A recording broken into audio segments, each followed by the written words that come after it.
Between 1940 and 1944, nearly 43,000 inhabitants of Lodz Ghetto died tragically at the hands of their Nazi captors. In an act of Jewish civil resistance, photographer Henrik Ross risked his being to document an intricate portrait of Lodz Ghetto life.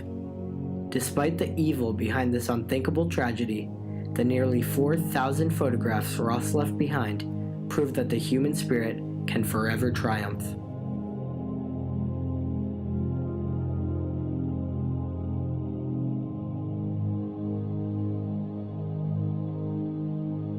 Henrik Ross's efforts to record the tragedy of the Jewish Holocaust began in 1939, when German Chancellor Adolf Hitler's army marched into Poland and captured the country.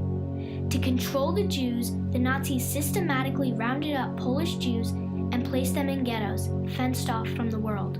In walled ghettos, Nazis could exploit Jewish labor, deepen the divide between Jews and non-Jews, and erode family bonds. These tactics dehumanized the Jews of Europe, branding them as inferior beings. On May 1st, 1940, the Lodz Ghetto was officially formed when Nazis sealed it off from the rest of the city with barbed wire, sentry booths, and a German police patrol. Located in the poorest part of the city, Lodz Ghetto had no sewer system, minimal running water, and terrible housing.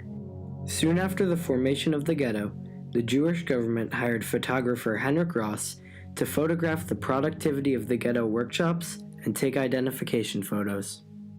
Ross understood the tragic irony of being an accomplice of the Nazis against his own people. Any mistake he made could result in his death, yet once he saw the tragedy surrounding him, Ross knew he needed to document these evils. Ross's efforts to avoid detection by his Nazi captors were calculated. Instead of taking identification photos individually, Ross shot multiple photos at once and cut them out, leaving him with negatives to use for his own form of civil resistance. In his cloak, he would hide his camera, and with his wife as sentry, Ross would snap photos in quick succession, then re-hide the camera. Ross said, "Having an official camera, I was able to capture the tragic period in the Lodz Ghetto. I did it knowing that if I were caught, my family and I would be tortured and killed." Many of Ross's photographs capture the hunger and starvation that gripped the ghetto. Sarah Plager wrote in her Lodz Ghetto diary, "Our lives were divided into periods based on the distribution of food. Each day fell into two parts, before and after we received our soup. In this way, time passed." An anonymous ghetto diarist echoed her despair. "I bought rotten and stinking beets from a woman for 10 marks. We will cook half today and half tomorrow. Does this deserve to be called life?" Ross also used his camera to document forced labor in the ghetto, where Jews toiled to the point of collapse. Lodz survivor Eva Lebisky describes why labor was critical for survival. Lodz's head of the Council of Elders, Chaim Rumkowski, proposed that the ghetto become a manufacturing hub for Germany. Factories would churn out war material, as well as goods for civilians, and in return, the entire Jewish community would receive food and be allowed to live. Starvation, hard labor, unsanitary conditions, and the constant fear of deportation led to disease, all images caught by Ross's lens. Ghetto dwellers fought heart disease, typhus, tuberculosis, and dysentery at rates 3 times higher than before the war. The few hospitals that served the needs of the ill were quickly emptied. Survivor Joseph Zelkowitz recalls September 1st, 1942. Trucks pulled up at the ghetto hospitals and the patients were loaded aboard.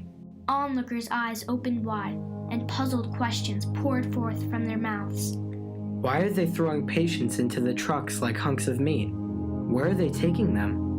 No one answered these questions. The answer came on its own. Despite witnessing these daily tragedies, Ross looked for happier moments for his camera to capture, moments of triumph over the grim reminders of death. As Ross describes, images of happy, well-dressed people depict the continuation of life against all odds. The pictures reveal the persistence and disintegration of families, the resilience of love, and the ravages of deprivation and grief. Ross soon was faced with photographing another type of deprivation, the deportations to the death camps.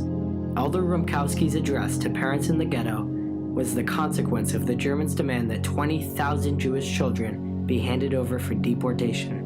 Rumkowski announced, "They are asking us to give up the best we possess. I stretch out my hands and beg. Brothers and sisters, hand them over. Fathers and mothers, give me your children." Survivor Michael Kozinski recalled, "From the chests of thousands came poignant screams. Despair of mothers and fathers could almost be physically touched. On this day, the ghetto cried. From its every corner came laments to God." And so, in January of 1942, 15,681 people from the Lodz ghetto were deported to the extermination camps in Chelmno and Auschwitz. Henrik Ross feared that he too would be deported or killed. With the help of his wife and friends, Ross buried his negatives, hoping they'd survive even if he did not. With Hitler's defeat and the end of World War II in sight, Soviet troops closed in on the ghetto to free the survivors. Nazi leaders ordered Lodz be liquidated, and most of the remaining Jews were sent to Auschwitz. Ross himself was not deported, as he was seen fit enough to assist in the cleanup efforts after the ghetto's liquidation. He was among just 877 who survived the 4 years of the ghetto. In total, just under 68,000 Jews were murdered there at the hands of the Nazis. After World War II ended, Ross made one final journey to where he had buried his negatives. The photos miraculously remained where he had hidden them, although some were damaged by water. Over the following years, Ross cataloged his photographs so they could be understood by generations to follow. From his post-war home in Israel, he circulated images showing the horrors of Lodz and published a book entitled Lodz Ghetto Album. This, however, would not be the end of Ross's efforts to triumph over the tragedies of the Lodz ghetto. In 1961, Ross was called to testify in the trial of Adolf Eichmann, a chief organizer of the Holocaust, who was captured in 1960 and placed on trial for his role in the Holocaust. At the trial, Ross used his powerful photos to testify against Eichmann. I heard the cries. I saw the beatings. I saw the shootings. I saw them being murdered. Due in part to Ross's testimony, Eichmann was found guilty of genocide, war crimes, and crimes against humanity and sentenced to death. Many historians date the Eichmann trial as the time when the events of the Holocaust became embedded in public consciousness. Following Ross's death in 1991, his works were moved to the Art Gallery of Ontario, where they reside today. Curators there created a moving exhibit of Ross's work called Memory Unearthed. The exhibit shows some 200 indelible scenes of the Holocaust, creating an emotional reaction to a dark period in history. In evaluating the impact of Henrik Ross's work and its relationship to the theme of triumph and tragedy in history, we must understand that Ross played a significant role in the Jewish civil resistance.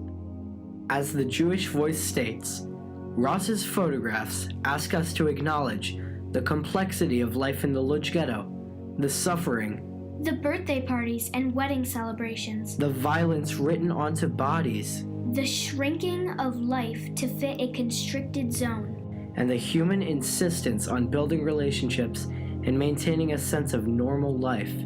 Henrik Ross fought the Nazis' vision. He committed acts of resistance to create a photographic record of a range of human experiences, from the perspective of a Jewish person deciding where to point his camera.